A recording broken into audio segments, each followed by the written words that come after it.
as you can see, I'm free-forming or freehanding the areas around the eyes. So the rest of the stencil will be useless to me because I've already got my outline around here. I've already got basically everything I need to basically make the skull stand out.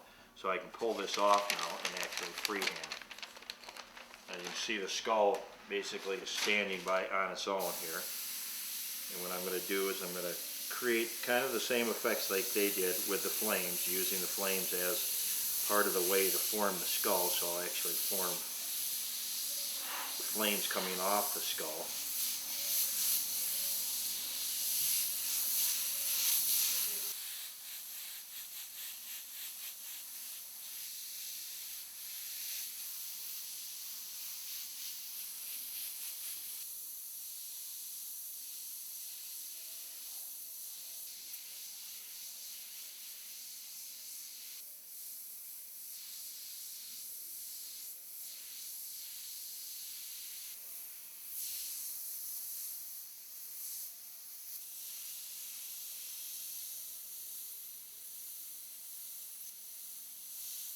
What I've done now is I've added basically the black detailing to it, and so the skull now is taking on a darker look. I'll lighten it up now with some yellow, run some flame wicks over the top, kind of give it basically a dimension like it drops back behind some of the flames, and that's the idea we want to create. From the original photo where they had basically the skull kind of just ghosted in, I wanted to bring this one out a little bit more predominant, and that's what we're going to do on that. And then I'm going to add, like I said, the oranges to it. What I'm doing now is I'm adding some of the flame wicks over the top of the skull, kind of give it the idea that some of these flames are coming around them. I'll do more of them at the bottom, so it'll look like the skull is basically kind of just immersing in the flames. And even though it's covering up some of the detail I did, the idea is to based on what I've been doing here, is to kind of give the flame wicks a little bit of a overlapping effect where they look like the skull is kind of going back in there and is submersed in some of these flames.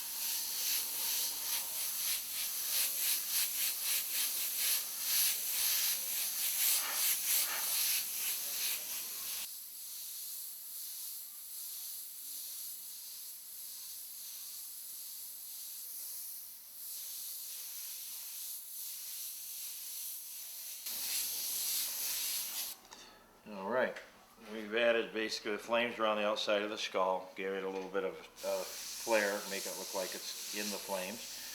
Now we're going to do is I'm going to mix up a little batch of a candy type of orange and use that over some of the flames, and you'll see how the flames will actually give a little bit more dimension to them. I won't use it as much in the bottom areas as I will in the top areas, because in the original picture there isn't as much of that orange type of flame in there, but I want to at least add it to some of the areas and give it that look to where we got a little bit more of a flame edge and stuff on there.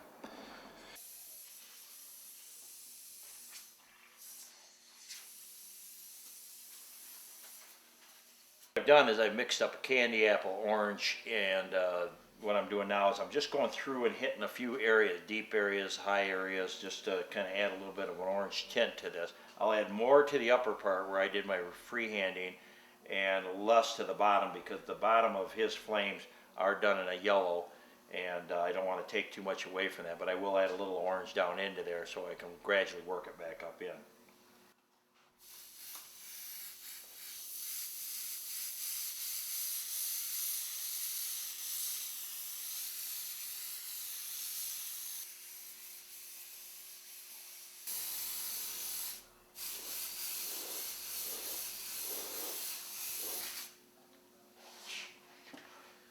Alright, what I'm going to do is I'll go back through here and add a couple little highlights on it, and then wipe it down with a tack rag, and then hang it up on the rack, and then get ready to clear it. That'll be our next step.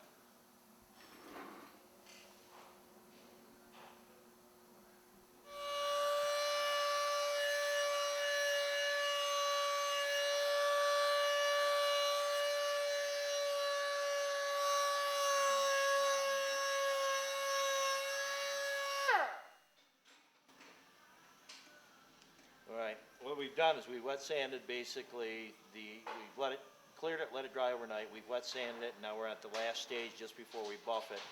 We'll go to the buff stage now. We'll do 2 stages of buff, basically a rougher compound then a finer compound, and get this thing to shine right up. And then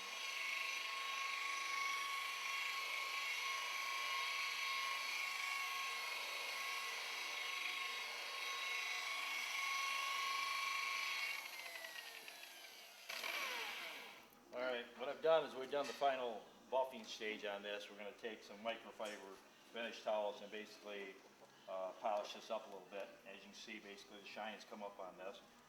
I'll do a little hand polishing on it, and then what we'll do is we'll take it up, and I'm going to compare it next to a different real fire flame, show you the difference between the stencil type flames and then the free-handed flames.